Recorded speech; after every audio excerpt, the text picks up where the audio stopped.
আসসালামু আলাইকুম। কড়াই গরম হয়ে গেছে, আমি এবার তেল দিয়ে দিলাম।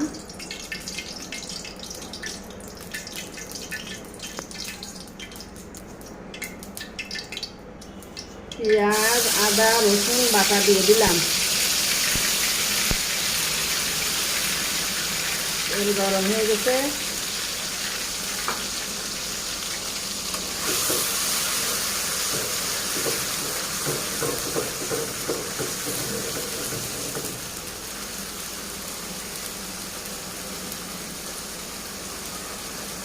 হাত মতো লবণ, ঝালের গুঁড়া, হলুদের গুঁড়া, জিরে, ধনের গুঁড়া দিয়ে দিলাম, তেজপাতা। আমি এবার মশলাটা ভালো করে ভেজে নেব। মশলাটা ভাজা হয়ে গেছে, তেলতে গেছে।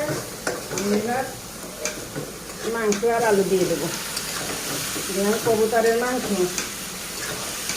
ভুনা করব।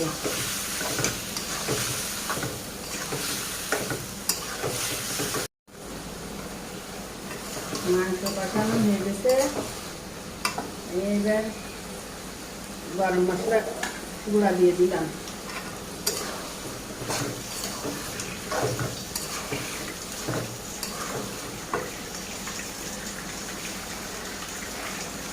চুই ঝাল দিয়ে দিলাম।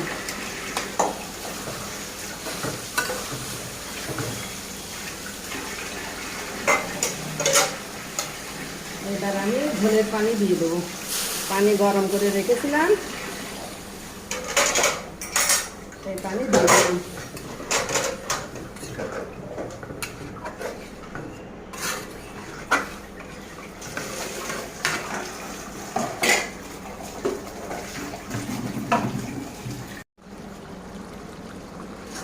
মাংস ভুনা আমার হয়ে গেছে।